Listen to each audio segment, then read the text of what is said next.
We saw how to take a C program that you set up using VI, which is VI is the editor and allows you to edit text files such as source code, and C programs are considered source code.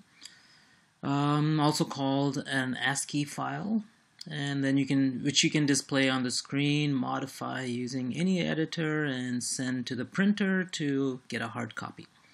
So all those things you can do with a C program, such as the one we set up, and we can cat it xyz.c. There it is. We can look at it. You can print it if you want. But then what you do with that is you generate object code. Remember, we can do it. We don't have to. In a lot of situations, we have a single C program that doesn't really work with any other C programs. In those cases, you really don't need the object code, but you can always do this. So what is object code? Remember that source code is not understandable by the computer, by the CPU that is. Computers or CPUs only understand machine language, and so source code has to be translated to something that is understandable to the CPU, or machine language, or machine understandable language, or machine code. And that's the job of the compiler or interpreter. In the case of C and C++, we use compilers. In the case of Java and C#, we basically use an interpreter. Okay, so for now, let's just take a look at compilers, and we can easily take a look at interpreters too, but for now let's stick with compilers. Compilers and interpreters produce object code. And the object code is a machine language translation of your source code. So every line in your source code is translated into machine language, but it's not an executable file yet. You cannot take an object code file and run it. Under very special situations, sure you can. But most of the time, you cannot run object code because it's missing some necessary parts. And you can see that in the sizes of these files. So for example, if we were to take this xyz.c, do an ls-l, see that it's 78 bytes. If you generate the object code, using, oops, I'm the wrong thing. Okay, xyz.c, ls-l that. Your 78-byte source code is now blown up into a almost 1 kilobyte object code. And remember, you can cat it. It's not going to be you're not going to be able to understand most of it. Some of it you might recognize from the program, but most of it you cannot. So the point is this, that it turns out you need all of this stuff in this executable file to have it be runnable. And so you can, just by looking at the size, you can tell, okay, this is probably missing most of the stuff that it needs to actually run. It only has 1K, it needs about 6K more to actually be runnable. Okay, so those necessary parts are programs that provide the interface between the program and the operating system, and they're usually grouped together in files called library files. So what's happened, or what usually happens, is that you take this object code and you add a whole bunch of libraries that are associated with the C runtime environment, and then put all of the stuff that you need into an executable, along with the code that you started out with, xyz.o, and put in a whole bunch of library files, and you end up with an executable code. So there's a whole bunch of library files that have been added to xyz.o.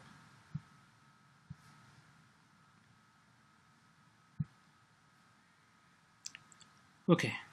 If you really want to, you can probably send an object file to a printer. It's just binary mostly.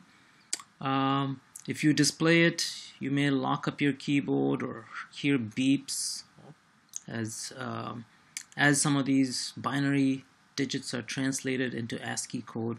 So those ASCII, the binary data in your file, in your .o file or your executable file, might actually do something weird to your keyboard or your terminal. And typically, at least, oftentimes what will happen is if you cat it, we somehow got away. We escaped any serious harm. But if you cat and xyz.o, there's all this binary stuff in there that could mess up your terminal. We were lucky. I guess we didn't have that. And you can also cat the executable. This time we probably will get into trouble. No, we were okay. So the executable also has even more binary data, and you might see some things that you might recognize, but it's mostly stuff that only the CPU can understand. Okay, so although you can't display object code or executable code, you typically don't want to. It'll mess up your system. Or if you try to send it to a printer, you might end up printing pages and pages that consist of just 1 byte each or something like that. Use up a lot of paper, so don't do it. Don't print it. Okay, so we looked at executable code. Here's a little bit more about executable code. So object code might refer to other programs that are not part of the object module. Those are library files. And before your program can be executed or made executable, these references to other programs must be resolved. That's the job of the linker or the link editor. It used to be we would call the link editor directly. It's called the LD command. You can take a look at you can get more details about it. Say man ld, and we use the new linker. But it turns out there's so many options that you have to type in that although it can be done, it's a lot easier to just use GCC, and GCC will add in all the missing details. And that's why we didn't use the LD command. It's a lot easier to just use GCCs directly. Okay, so once you create the executable code on Windows, it would be a .exe file. Remember, by default on Linux, it's a.out if you don't specify what you want to call it. And this executable or load module is a complete, ready-to-be-executed program with all its parts put together. Okay, so the load module or executable file, just like the object code, is not something you want to send to the printer. Well, you can if you want to, but you might mess up the printer too. So best to avoid that.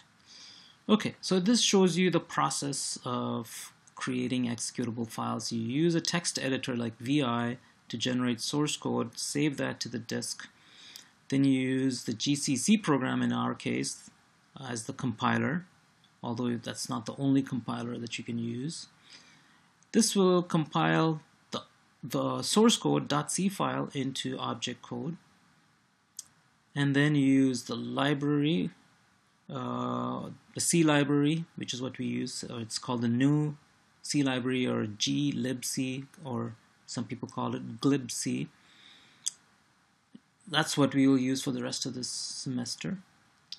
The linker will take all of that library code, take the parts that you need, and generate an executable code. And this is something that you save on disk, and then you can run it. A quick word about the differences between compilers and interpreters. A compiler is like a command. So you run the command, it takes as input some code. For example, the first level compiler takes C program code or .c code and generates object code. Second level takes .o files and generates executable files. So the compiler takes some input, generates some output. The interpreter is a little bit different, and actually you've all used the interpreter. That's the Java virtual machine, is actually just an interpreter. If you were to run something like VB.NET or C#, something like that, all of those systems now use interpreters too. It used to be that Windows systems, you only wrote C++ programs for the most part. And then VB was something similar, although BASIC is an interpreted language. You can create an executable file too. So usually, say C#, Java, those kinds of languages are almost always interpreted. So use either one to translate your source code to machine code so that the computer can understand your instructions, the instructions in your program. Compiler is a system software program that translates high-level program instructions such as C code, Pascal code, C++ code into machine language that the computer can interpret and execute. So it'll compile an entire program at one time and does not give you much feedback until it compiles the entire program, at which point, if you have errors, it'll say, okay, I couldn't compile it. You need a separate compiler for each programming language. So the compiler for Pascal doesn't really work for C or C++. Turns out we will use G++ to compile C++ programs and GCC to compile C programs. To execute C++ and Pascal programs, one must have the C++ compiler and Pascal compiler.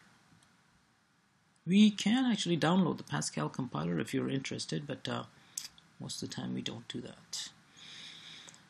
Alright, compilers produce better and more efficient object code than interpreters. So usually we think of compilers as producing faster code, and that's one of the main reasons, one of the main advantages that C++ used to have over Java, that C++, since it was a compiled language, gave you faster code, for faster or better performing code than Java.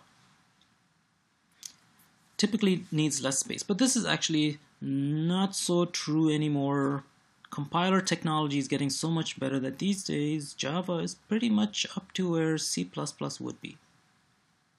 So this is a little bit old. Interpreted languages like Java are actually getting quite a bit better. There's a lot of advantages to using interpreted languages like Java. One of the main reasons is that, let me just back up. When you use Java, what you actually have is a Java compiler. There's a Java compiler, and it doesn't do all of the steps that typical compilers like GCC will do.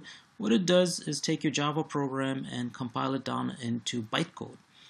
That bytecode now is very convenient because you can take that bytecode and put it on any machine that has a Java virtual machine or a Java runtime environment, and you can run it. So you can generate bytecode, which is the .class file you might have seen in programming language courses.